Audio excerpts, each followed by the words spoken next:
رسول اللہ رسول اللہ رسول اللہ حبیب اللہ حبیب اللہ رسول اللہ رسول اللہ رسول اللہ حبیب اللہ حبیب اللہ اعوذ باللہ من الشیطان الرجیم بسم اللہ الرحمن الرحیم الحمد للہ رب العالمین بارئ الخلائق اجمعین ثم الصلاة والسلام على اشرف الانبیاء والمرسلین البشیر النذیر السراج المنیر الطہر الطاہر الدر الفاخر البحر الزاخر العلم الظاہر المنصور المؤید المصطفى الامجد حبیب الہ العالمین بالقاسم محمد اللهم صل على محمد وآل محمد وآله الطيبين الطاهرين وعلى أصحابه الراشدين المنتجبين. ذکر پیغمبر خدا عالم ہستی میں خدا کے بعد سب سے افضل ہستی، عالم خلقت میں افضل مخلوقات، سید انبیاء، سید رسول، امام اولین و آخرین ہے. مجھے کل دیر سے برادران نے رابطہ کیا. ظاہر ہے اس محفل کا حق تو اگر سال بھی انسان اس کے لیے کام کرے حق ادا نہیں کر سکتا ہے، چی برست مصروفتوں کے ساتھ دیر سے خبر ہو. لیکن ایسی محفلوں میں دو اہم ہدف ہوا کرتے ہیں: ایک صاحب محفل کا پیغام پہنچانا، دوسرا اس ہستی کے سامنے اپنی عقیدت کا اظہار کرنا، اپنی محبت اور عشق کا اظہار کرنا. یہ دوسرا ہدف، اس دوسرے ہدف کو مد نظر رکھتے ہوئے آپ کی خدمت میں آیا ہوں. خدا نے انسانوں کو خلق فرمایا، قرآن میں ارشاد فرمایا کہ میں نے انسان اور جن کو خلق نہیں کیا ہے، میں نے جن اور انس کو خلق نہیں کیا ہے مگر عبادت کے لیے خلق کیا ہے. اور فرمایا وَاعْبُدْ رَبَّكَ حَتَّى يَأْتِيَكَ الْيَقِينُ، خدا کی عبادت کرو تاکہ تم یقین کے اعلیٰ منزل پر فائز ہو جاؤ. تو اس مقصد تک پہنچانے کے لیے ایسے ہستیوں کی ضرورت تھی کہ عبادت میں معراج عبودیت پر فائز ہوئے ہو. وہ پیغمبر خدا تھے. سبحان الذی اسری بعبدہ لیلا من المسجد الحرام الی المسجد الاقصی. خدا کا عبد، عبودیت کے اس اعلیٰ درجہ پر پیغمبر خدا پہنچے ہیں. اسی لیے ہم نماز میں پڑھتے ہیں اشہد ان محمدا عبدہ ورسولہ. عبودیت کے معراج پر فائز ہونے کی وجہ سے رسالت کے عظمت پر ختم رسول قرار پائے. تو آپ اس منزل سے باخبر تھے، اسی لیے خدا نے آپ کو مأمور کیا، سارے انبیاء اور خصوصاً ختم رسول کو مأمور کیا انسانوں کو خدا تک پہنچائے. خدا تک پہنچانے کا واحد راستہ صراط مستقیم ہے. الم اعہد الیکم یا بنی آدم ان لا تعبدوا الشیطان انہ لکم عدو مبین. شیطان تمہارا آشکارا دشمن ہے. وان اعبدونی، اور میری عبادت کرو. ھذا صراط مستقیم، صراط مستقیم میری عبادت ہے. تو بندگی خدا وہی صراط مستقیم ہے جس پر چل کر انسان خدا تک پہنچ سکتا ہے. اور اس راستے سے باخبر وہی ہستی ہے جس کی بندگی کے تصدیق پہ خود خدا نے کیا. فرمایا سبحان الذی اسری بعبدہ. انسانوں کی تربیت کرنا، انسانوں کو منزل مقصود تک پہنچانے کے لیے کئی عوامل و اسباب کی ضرورت ہے. شاید بے شمار عوامل و اسباب ہو. ان میں سے بعض اہم یہ ہے کہ علم کے ذریعے انسانوں کی تربیت ممکن ہے. انسان ایک علمی مخلوق ہے، یعنی سوچ سمجھ کر اقدام کرتا ہے. جہالت صحیح، وہ جاہل بھی سوچ اپنی جہالت کے عالم میں سوچ سمجھ کر اقدام کرتا ہے. انسان ایک علمی مخلوق ہے. اس کی تربیت کرنا چاہے بھی فکر کے ذریعے تربیت کر سکتے ہیں، اگر اس کو خراب کرنا چاہے بھی غلط افکار کے ذریعے اس کو خراب کر سکتے ہیں. دوسرا، انسان کی تربیت میں نمونہ عمل کی ضرورت ہے. فکر دینے والا، تربیت کرنے والا، علم دینے والا اگر عمل سے خالی ہو تو وہ صحیح فکر نہیں دے سکتا ہے، صحیح پیغام نہیں پہنچا سکتا ہے، پیغام لینے والا صحیح پیغام نہیں لیتا ہے۔ دوسرا محبت کی ضرورت ہے کہ احساس ہو کہ یہ تربیت کرنے والا ہمارا محب ہے، چاہنے والا ہے، ہمارا دل سوز ہے، ہمارا ہمدرد ہے، رؤوف ہے، شفیق ہے، کریم ہے۔ یہ احساس جتنا زیادہ احساس ہوگا، ماں بچے کی پٹائی بھی کرے، بچے ماں سے بھاگتا نہیں ہے، اس لیے کہ جانتا ہے محبت ہے۔ اور اسی طرح سے احترام کی ضرورت ہے۔ تربیت کے لیے آدمی کے احترام رکھے، اس کو انسان سمجھے، اس کی قدر کرے تو آپ کے پیغام لیں گے۔ اگر احترام نہیں رکھیں گے، اس کو احساس دلائیں گے کہ وہ ذلیل ہے، وہ تربیت کے پیغام لینے کے لیے تیار نہیں ہوتا ہے۔ پیغمبر خدا نے ان تمام راستوں کو اپنایا، اور سب سے پہلا علم کے راستے کو۔ کچھ لوگ کہتے پیغمبر امی تھے، ان پڑھ تھے۔ پیغمبر کل عالم کے استاد ہے۔ ہمارے بزرگ برادران نے یہ جو عنوان رکھا ہے معلم جہان، کل عالم کے معلم ہے۔ ہم لوگ جو محروم لوگ ہیں، وابستہ لوگ ہیں، جب تک لکھنا پڑھنا نہیں آتا تب تک علم حاصل نہیں کر سکتا۔ لیکن وہ ہستی خود خدا لکھتا پڑھتا ہے پھر علم حاصل کرتا ہے۔ وہ ہستی جو ڈائریکٹ خدا سے علم حاصل کرتا ہے، وہ آپ کی تحریروں کی ضرورت نہیں ہے۔ پیغمبر خدا کے استاد بلا واسطہ استاد خدا تھا۔ وہ نہ صرف کسی استاد کی طرف محتاج نہیں ہے، آپ سے کمتر درجہ رکھنے والے نبی حضرت آدم کے بارے میں فرمائے وَعَلَّمَ آدَمَ الْأَسْمَاءَ كُلَّهَا ثُمَّ عَرَضَهُمْ عَلَى الْمَلَائِكَةِ عالم کو حضرت آدم کو اسماء کی تعلیم دی، خدا کے فرشتوں کے معلم قرار پایا حضرت آدم۔ حضرت آدم اگر خدا کے فرشتوں کے معلم قرار پا سکتے ہیں اور مسجود فرشتہ واقع ہو سکتے ہیں، تو خاتم انبیاء جو ان سے بدرجہ افضل ہے یقیناً فرشتوں کے معلم ہے۔ اسی لیے کل عالم کے معلم ہے، صرف انسانوں کے معلم نہیں ہیں۔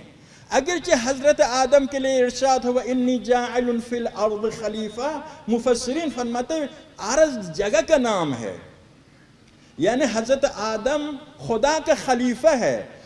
خدا کا خلیفہ کل عالم میں ہے، صرف زمین ان کی رہائش کی جگہ ہے۔ زمین ان کی خلافت کے سرحد کو بیان نہیں کرتی ہے، ان کی رہائش کی جگہ کو بیان کرتی ہے۔ جیسا اقوام متحدہ فرض کیجیے نیو یارک میں ہے، وہ جگہ ہے، ورنہ کل عالم کے مرکز ہے جو بظاہر اسیر ہے استکباری طاقتوں کے ہاتھوں میں۔ تو پیغمبر خدا کے بعد سب سے زیادہ علم رکھنے والی ہستی، فرشتے محتاج ہے پیغمبر کی طرف، انبیاء الہی محتاج پیغمبر کی طرف، انسانیت کی تربیت کے لیے، انسانیت کی ہدایت کے لیے پیغمبر کو مبعوث فرمایا۔ مولا امیر المؤمنین نہج البلاغہ فرماتے ہیں وَوَاتَرَ رُسُلَهُ لِيَسْتَأْدُوهُمْ مِيثَاقَ فِطْرَتِهِ وَيُثِيرُ لَهُمْ دَفَائِنَ الْعُقُولِ وَيُذَكِّرُوهُمْ مَنْسِيَ نِعْمَتِهِ وَيَحْتَجُّ عَلَيْهِمْ بِالتَّبْلِيغِ۔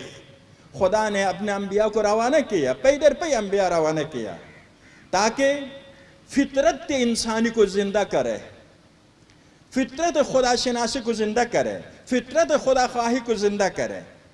وَيُذَكِّرُهُمْ مَنْسِيَ نِعْمَتِ، خدا کی دی ہوئی نعمتیں جن کو انسانوں نے فراموش کیا ان کی یاد دلائے۔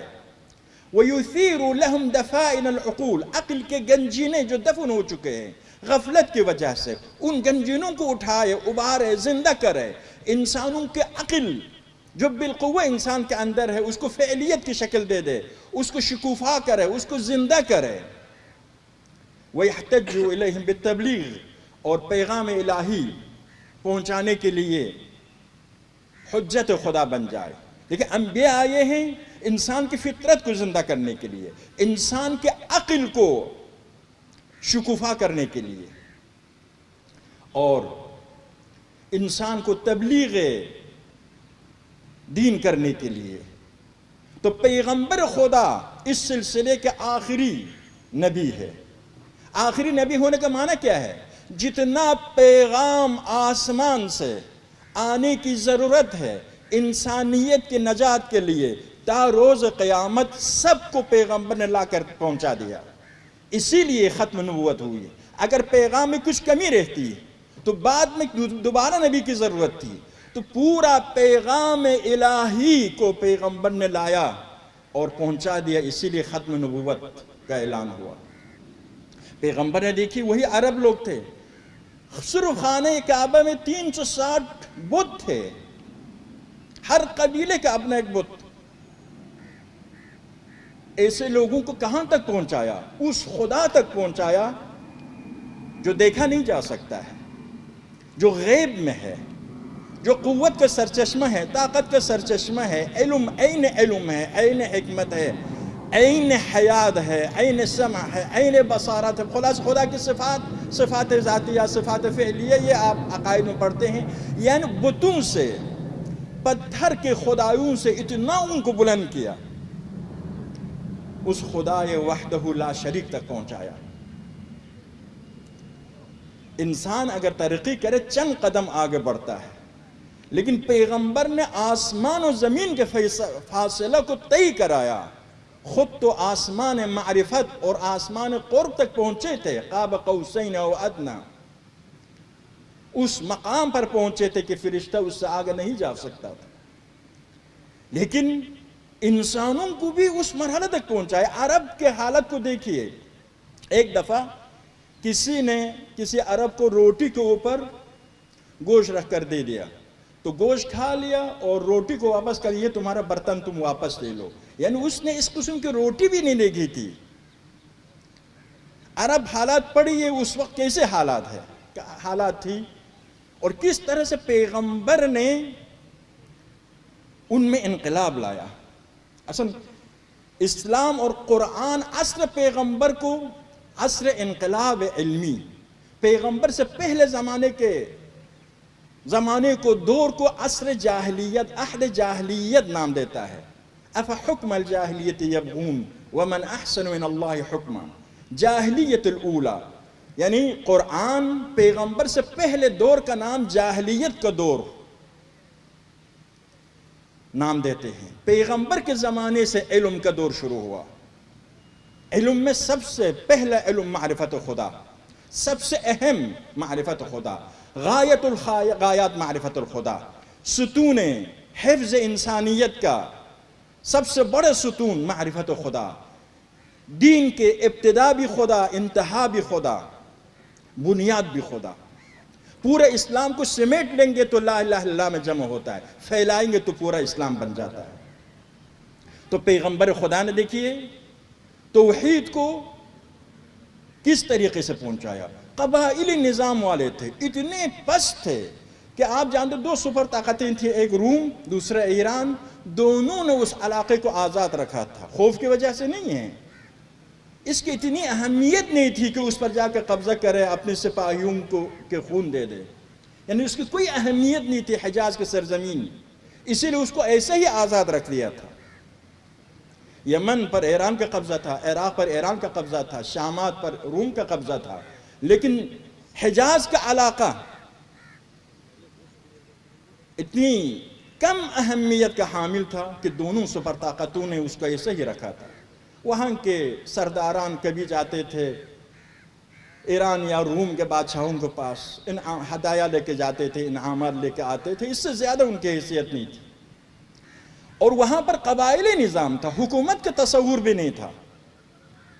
اس قبائلی نظام رکھنے والوں کو کہاں پہنچایا؟ عالمی حکومت تک پہنچایا۔ اسلام میں علاقائی حکومت کا تصور نہیں ہے۔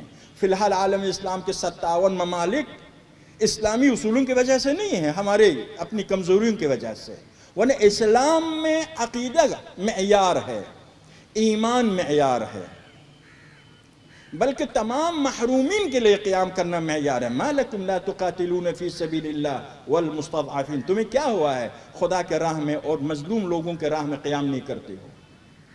دیکھیے، یعنی قبائلی نظام سے پیغمبر نے اس قوم کو عالمی حکومت تک پہنچایا۔ عراق میں لوگ مسلمان نہیں تھے لیکن اسلامی عدالت کو دیکھ، جو لشکر مسلمان آتے تھے ان کی تربیت اسلامی کو دیکھ کر پسند کرتے تھے، اپنے حکومت کی مخالفت میں اور لشکر اسلام کے ساتھ دیتے تھے۔ شام میں بھی لوگ عیسائی تھے، روم کے ساتھ ایک مذہب رکھتے تھے، لیکن اس کے باوجود عدل اسلامی کو دیکھ کر لشکر اسلام کو خوش آمدید کہتے تھے۔ جہاد کو دیکھیے، وہ عرب جو اپنے بیٹیوں کو دفن کرتے تھے، اس کے ایک وجہ یہی جنگ کے کچھ واقعات تھا۔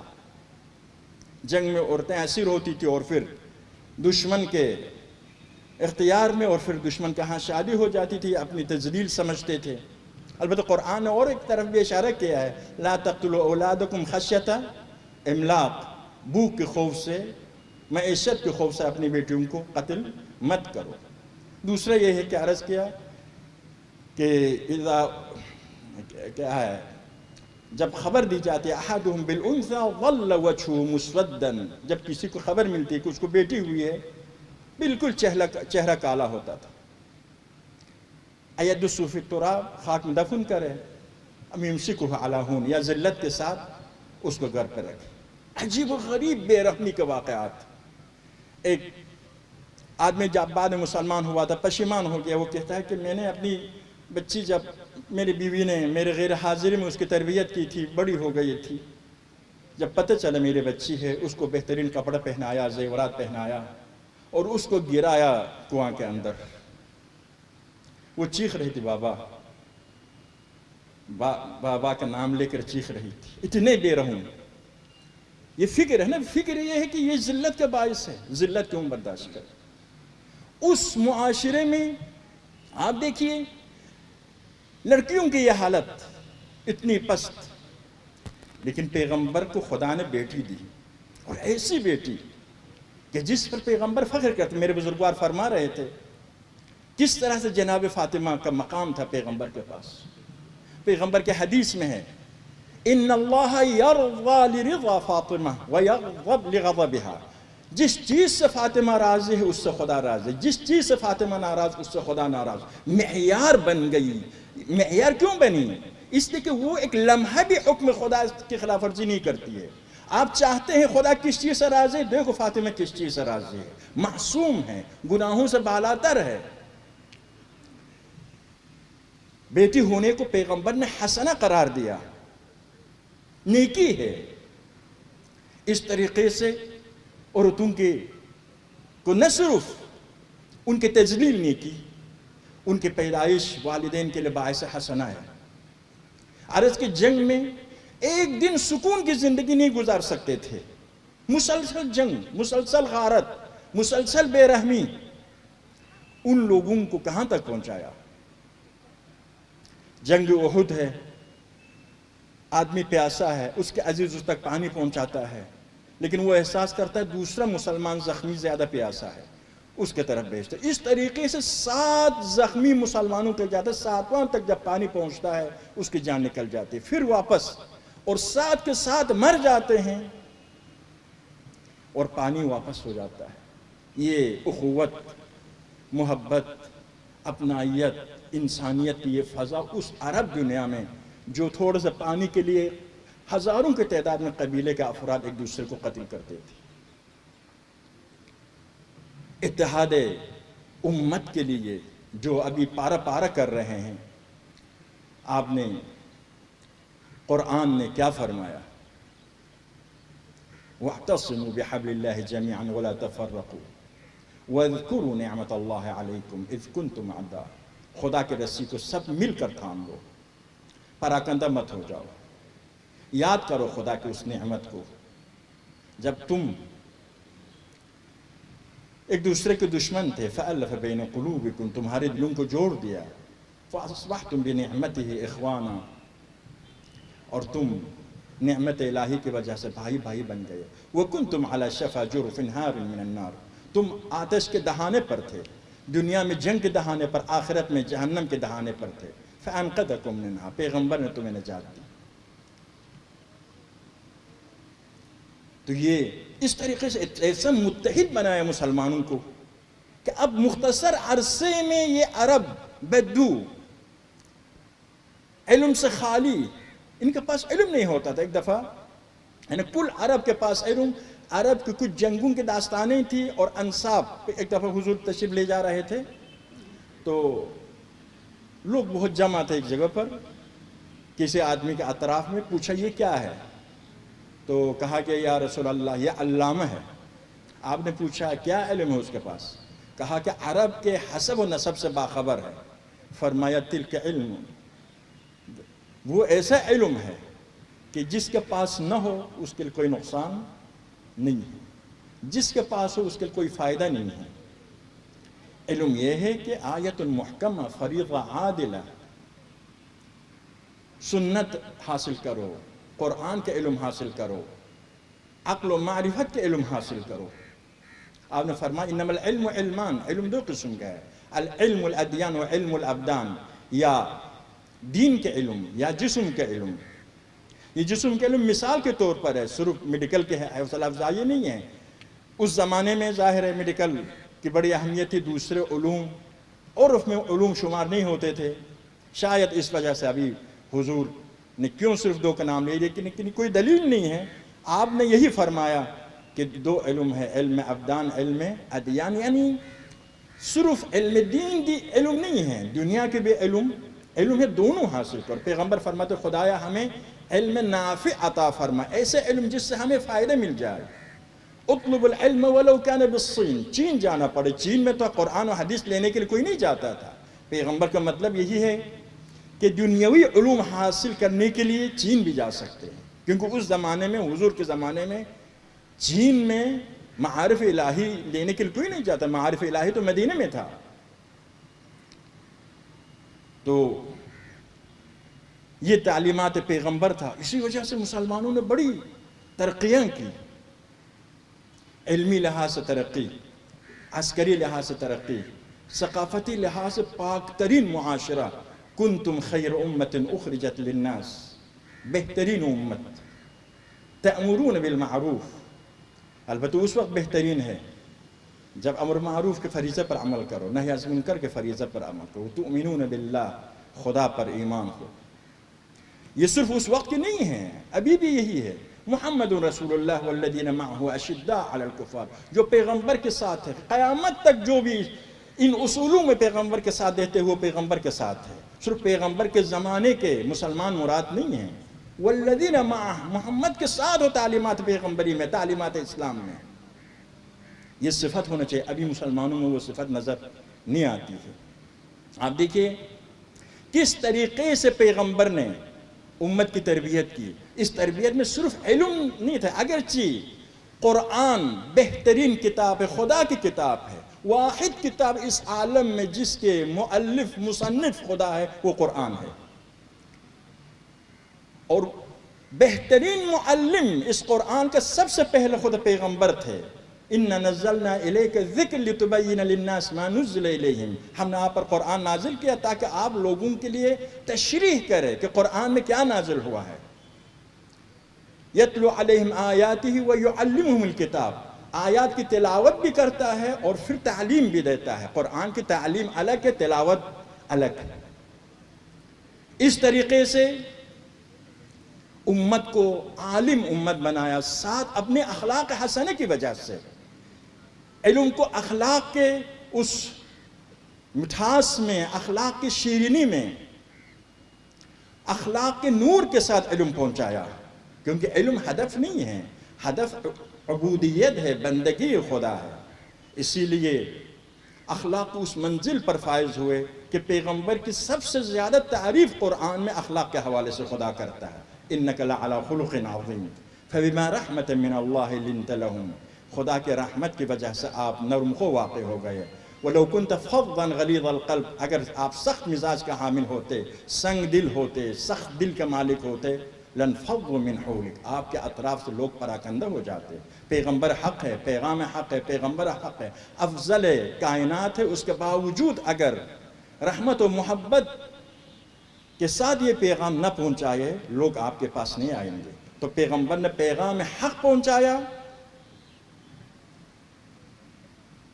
خدا کے کتاب کے ذریعے اور اخلاق اور انسانیت کے دائرے میں، انسانی اقدار کے دائرے میں، انما بعثت لاتمم مکارم الاخلاق، میں مبعوث ہوا ہوں مکارم اخلاق کو پائے تکمیل تک پہنچانے کے لیے۔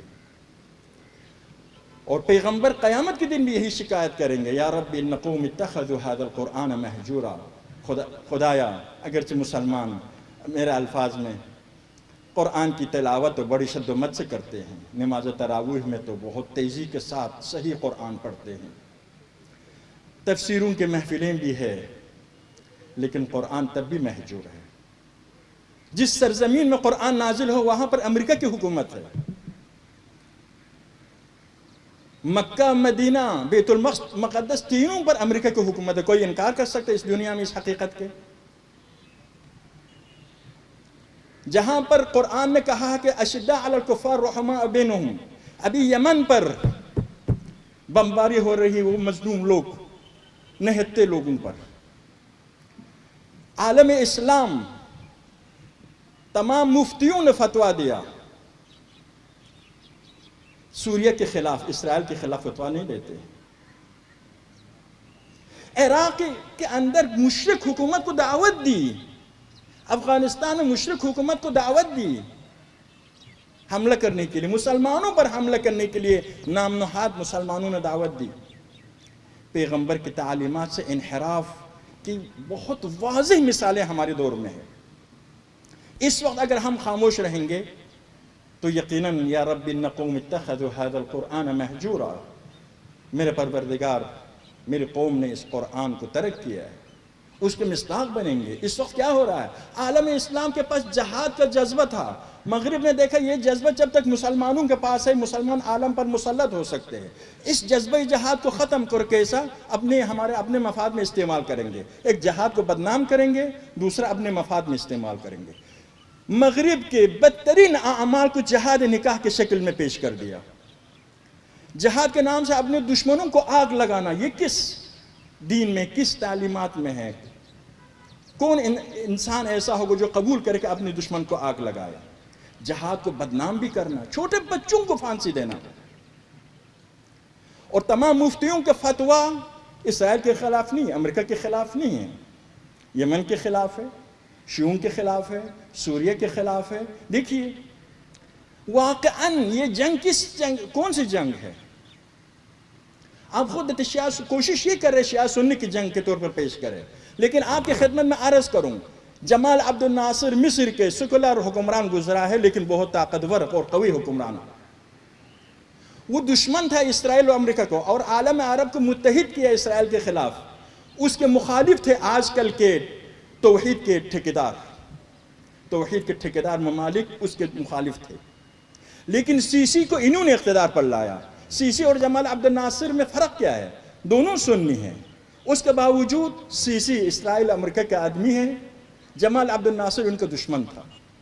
شاہ ایران بھی شیعہ، امام خمینی بھی شیعہ، لیکن امام خمینی یا رہبر انقلاب یا ایران موجود سے دشمنی کرتے ہیں، شاہ ایران کے ساتھ رفاقت کے فرق کیا تھا؟ شاہ ایران اسرائیل اور امریکہ کے پٹھو، اور موجود ایران اسرائیل کے دشمن۔ آپ خود دیکھ رہے ہیں کہ نعرے کچھ ہے، حقیقت کچھ ہے، حقیقت کو دیکھنا ہے۔ دیکھیں خدا پردہ غیب میں ہے، خدا کی معرفت ہمیں کیسی ہوتی ہے؟ آثار کے ذریعے مؤثر تک پہنچ سکتے ہیں۔ اسی لیے قرآن نے کل عالم کو خدا کے آیات قرار دیا۔ قرآن کا ہر آیت بھی آیت ہے، کل عالم بھی آیت ہے۔ کوئی ہم سے محبت کرتا ہے یا دشمنی کرتا ہے کیسے پتہ چلتا ہے؟ اس کے باتوں پر اعتبار نہیں کرتے ہیں، عمل کو دیکھتے ہیں۔ عمل کو دیکھیے، جمال عبد الناصر کے ساتھ دشمنی کرنا، سیسی کو اقتدار پر لانا، اخوان کی حکومت کو ختم کرنا، یہ کس چیز کی علامت ہے؟ آپ کی دشمنی اور دوستی کے معیار اسرائیل اور امریکہ ہے۔ افغانستان میں امریکہ کے دشمن روس کو شکست دینے کے لیے جہاد اسلامی سے فائدہ اٹھایا، ایران کو شکست دینے کے لیے امریکہ کے دوسرا دشمن، اس کو شکست دینے کے لیے جہاد اسلامی سے فائدہ اٹھایا۔ اور مقاومت کو سوریہ کی حکومت کی ہم تائید نہیں کہ سیکولر حکومت کو ہم ظالم حکومت سمجھتے ہیں، لیکن بد اور بدتر کا مسئلہ ہے۔ بدتر سے بچنے کے لیے آپ خدا نخواستہ کینسر کے بیمار ہے تو کسی عضو میں کینسر ہو، ایسے ہی چھوڑیں گے پوری جان چلی جائے گی، تو پوری جان کو بچانے کے لیے اس عضو کو کاٹ دیتے ہیں. اسی جیسی مثال ہے. بدتر سے بچنے کے لیے بد کو قبول کرنا. بد اچھا نہیں ہوتا ہے، سیکولر حکومت سیکولر ہے، ہم اس کو قبول نہیں کرتے ہیں، لیکن بدتر حالات سے اپنے آپ کو بچانا ہے. اب دیکھیے کہ یہاں کیا ہے، صرف اسرائیل اور امریکہ کی دشمنی اور دوستی معیار ہے. جو حکومتیں یا جو پارٹیاں اور جو لوگ اپنے آپ کو مجاہد کہتے ہیں، خصوصاً تکفیری، ان کی حرکتوں کا معیار کیا ہے؟ اسرائیل امریکہ. لیبیا روس کے اتحادی تھا، اس کے خلاف قیام کیا، اس کو نابود کیا. سوریہ روس کے اتحادی، اس کو ختم کیا. عراق روس کے اتحادی تھا، اس کو ختم کیا. افغانستان میں جو حکومت روسی تھی اس کو ختم. آپ دیکھ رہے ہیں نا امریکہ کے دشمنوں کے ساتھ مقابلہ ہو رہا ہے. کوئی نہ شیعہ سنی کا مسئلہ ہے، نہ اسلام و کفر کا مسئلہ ہے، امریکی مفادات کے محافظت ہے. لیکن بدقسمتی یہ کیوں ہو رہا ہے؟ یہ ہماری جہالت کی وجہ سے. سمجھتے ہیں کہ میڈیا کے ذریعے ان کو بیوقوف بنا سکتے ہیں. مصر جیسے ملک جو عالم عرب کا شاید سب سے زیادہ باشعور لوگ وہاں رہتے ہیں، دیکھو 1 سال کے اندر اخوان کی حکومت کو نابود کر دیا اور کس بربریت کے ساتھ پیش آیا. تو پیغمبر خدا کی درگاہ میں یہی عذر، یہی کیا کرے، اپنی کوتاہیاں پیش کرتے ہیں. پیغمبر کے بعد بھی سنت رسول پر پابندی لگائی، جبکہ خود قرآن نے کہا تھا ما آتاکم الرسول فخذوا وما نہاکم عنہ فانتہوا. جو کچھ رسول دیتا ہے اس کو لے لو، جس سے روکتا ہے رک جاؤ. لا ما ينطق عن الهوى ان هو الا وحی یوحى ولقد كان لكم في رسول الله اسوة حسنة لمن كان يرجو. پیغمبر کے کردار بھی تمہارے لیے حجت خدا، پیغمبر کے گفتار بھی حجت خدا، لیکن پیغمبر کی سنت پر پابندی لگائی. عترت کا قتل عام کیا، 70,000 ممبروں پر علی کے سب لعن کیا گیا. مدینے میں واقع حرے میں وہ شرمناک واقعہ وجود میں آیا، خانہ کعبہ کو کے پردوں کو آگ لگائی. یہ پیغمبر کے بعد یہ حوادث 50 سال کے اندر پیش آئے. لیکن یہ اس وقت کے لوگوں کے غفلت کی وجہ سے، ابھی 14 صدیوں کے تجربے کے باوجود ہماری غفلت کی وجہ سے دیکھیے جہاد اسلامی کو مسلمانوں کے خلاف. ابھی عالم اسلام میں امن و امان نہیں ہے، عالم اسلام میں اتحاد نہیں ہے، عالم اسلام پیچھے کی طرف جا رہے. خود ہمارے پاکستان کو دیکھیے، جہاد افغانستان کے نام سے جہاد کو شروع کرنے سے پہلے دیکھیے، بعد میں دیکھیے کتنے پیچھے چلے گئے. جہاد افغانستان سے کس کو فائدہ ملا؟ مسلمانوں کو فائدہ ملا، مجاہدین کو فائدہ ملا، افغانیوں کو فائدہ ملا، یا امریکہ کو فائدہ ملا کہ امریکہ نے اپنے حریف روس کو شکست دیا. ابھی بھی فائدہ کس کو ملے؟ میرے بزرگوار فرما رہے تھے کس کو فائدہ مل رہا ہے؟ اسرائیل کے اطراف میں کسی طاقتور حکومت کو رہنا نہیں دینا ہے. ٹکڑے عراق 3 ٹکڑوں میں، سوریہ 3 ٹکڑوں میں، اور 3 ٹکڑے میں نہ بن جائے. اتنا کمزور ہو چکا ہے کہ سوریہ 40-50 سال سر نہیں اٹھا سکتا ہے اگر 3 ٹکڑے بھی اس کا نہ بنے. عراق 40-50 سال سر نہیں اٹھا سکتا ہے. یہ امت کی حالت ہے. امت کو بیدار ہونے کی ضرورت ہے. بیدار ہو کر واقعی دشمن اور دشمن کے آلہ کار اور ان کی سازشوں کو سمجھنے کی ضرورت ہے. انقلاب اسلامی ایران کے کامیابی سے مغرب نے یہ احساس کیا کہ مسلمان بیدار ہو رہے ہیں. ایک مخلص قیادت کم از کم ایرانی مسلمانوں کو مل گئی ہے. یہ نمونہ کامیاب ہو جائے، یہ تجربہ کامیاب ہو جائے تو عالم اسلام کے مختلف ممالک میں یہ تجربہ مقرر ہو سکتا ہے.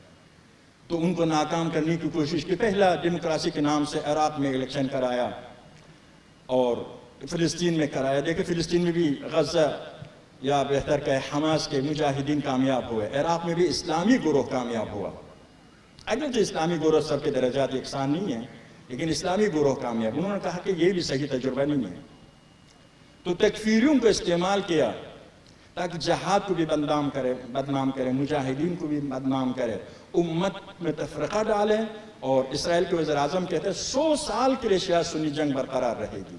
انما یرید الشیطان ان یوقع بینکم العداوۃ والبغضاء الی یوم القیامہ. شیطان چاہتا ہے آپ کے درمیان دشمنی واقع ہو جائے، دشمنی پیدا کرے، تا روز قیامت یہ دشمنی رہے۔ یہ دشمنی جو قیامت تک رکھتی ہے، کون سی دشمنی ہے؟ مذہب کے بنا پر کیا جائے، مذہب کے بنا پر کیا جائے، مذہبی کتابوں میں آ جائے، فتووں میں آ جائے، تو باپ بیٹا نسل در نسل اس پر عمل کریں گے۔ اسی لیے امت کے بیدار گروہ کی ذمہ داری ہے کہ استعمار کے ایجنٹوں کو رسوا کرے، تاکہ اسلام کو اسلام کے خلاف استعمال نہ کرے، امت کو امت کے خلاف استعمال نہ کرے۔ صرف عراق میں 15 لاکھ انسانوں کا قتل عام ہوا ہے۔ ان دنوں میں یقیناً پیغمبر ہم سے سوال کرے گا، تم میری یاد میں دن منا رہے ہو، لیکن میرے پیغام کے ساتھ کیا کر رہے ہو؟ میری امت کے ساتھ کیا کر رہے ہو؟ سارے مفتیوں نے مسلمانوں کے خلاف فتویٰ دیا، لیکن کفار کے خلاف فتویٰ نہیں دیا۔ ابھی امت اسلامی میں امن و امان نہیں ہے، کفار سکون کے ساتھ زندگی کر رہے ہیں، مسلمانوں کے مال کی غارت ہو رہی ہے اور مسلمان اپنی دولت سے محروم ہے۔ آپ تو پیغمبر کے درگاہ میں یقیناً ہم عہد کرتے ہیں پیغمبر خدا کے ساتھ، اور خدا کے ساتھ جس کی بندگی کا حق ادا ہم یقیناً نہیں کر سکتے، لیکن توبہ کر کے ایک قدم آگے بڑھ سکتے ہیں۔ ہمارے پاس معیار دین ہونا چاہیے، دین یعنی قرآن و سنت، معتبر قرآن و سنت۔ قرآن تو معتبر ہے ہی، سنت معتبرہ، اسی معیار کے مطابق آدمی کو پہچانیں گے۔ مولا امیر المومنین کے پاس جمل میں ایک آدمی آتا ہے، کہتا ہے سمجھ میں نہیں آتا ہے، ادھر بھی بزرگان ادھر بھی بزرگان، حق کس طرف ہے؟ فرمایا انک لملبوس علیک، تم غلطی پر ہو، اعرف الحق تعرف اہلہ، الحق لا يعرف باقدار الرجال، اعرف الحق تعرف اہلہ۔ حق لوگوں کے ذریعے پہچانا نہیں جاتا ہے، پہلے حق شناس ہو جاؤ، پھر اہل حق کو پہچانو گے۔ ابھی بھی مسلمانوں یعنی تقریباً 14 صدیاں ہیں اہل باطل مسلمانوں کو اسلام کے خلاف استعمال کرتے ہیں اپنے اقتدار کے لیے۔ اس بلا اور مصیبت سے نجات کا واحد راستہ اسلام کے صحیح معرفت۔ دوسرا یہی کہ حالات سے آگاہی، بصیرت کی ضرورت ہو۔ انما قل هذه سبیلی ادعو الیہ علی بصیرہ انا ومن اتبعنی، پیغمبر فرماتے ہیں یہ میرا راستہ ہے، اس کی طرف دعوت دیتا ہوں بصیرت کے ساتھ، میں اور میرے پیروی کرنے والے۔ بصیرت کی ضرورت ہے، دین کی شناخت کے بعد بصیرت ہو، دھوکہ نہ کھائے۔ میڈیا کے ذریعے ایسا حالات پیدا کیا جاتا ہے کہ مومن دشمن حق ہو جاتا ہے۔ باشعور، صاحب عقل، صاحب بصیرت ہونے کی ضرورت ہے۔ مولا فرماتے انکم لن تأخذوا لن تبلغوا الرشد حتى تعرفوا الذي تركوه۔ نہج البلاغہ فرماتے ہیں تم ہدایت تک نہیں پہنچ سکتے ہو جب تک ہدایت کے ترک کرنے والے، چھوڑنے والوں کو نہیں پہچان لو گے۔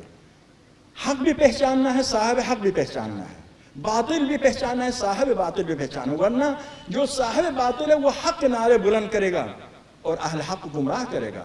انکم لم تأخذوا بمحکم الکتاب حتی تعرفوا الذی نبذوہ، تم قرآن پر عمل نہیں کر سکتے جب تک ان لوگوں کو نہیں پہچان لوگے جو قرآن کے تارک ہیں۔ یہ کام آپ تعلیم یافتہ افراد تھے، یہ یونیورسٹی اس شہر کے سب سے بڑی یونیورسٹی ہے پورے پاکستان میں، اس کا نام ہے۔ امید ہے کہ یہاں پر یہ کام ہو جائے، ملک کی دنیاوی ترقی، روحانی ترقی، دینی ترقی، اتحاد کی فضا قائم ہو، اخوت کی فضا قائم ہو، دشمنیوں کی فضا ختم ہو جائے، تکفیریوں کی حوصلہ افزائی کیا، حوصلہ شکنی کیا جائے۔ یعنی اگر آپ کی یہی یونیورسٹی کام کرے، تکفیریوں کی حوصلہ افزائی کرے، تکفیری فکر کی حوصلہ افزائی کرے یا حوصلہ شکنی کرے، اس کا اپنا اثر ہے شہر میں۔ یقین کیجئے اگر علمی کام یہاں پر ہوا تو تکفیریوں کے ہاتھ سے آپ اسلحہ چھین سکتے ہیں۔ 2 دو نے 5 کو کوئی نہیں مانتا ہے۔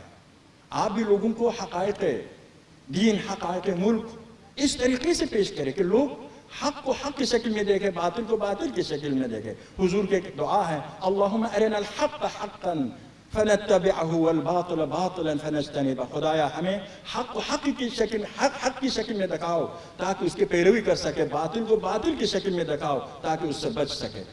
اس مقام تک پہنچنا اور دوسروں کو پہنچانا ہماری ذمہ داری ہے۔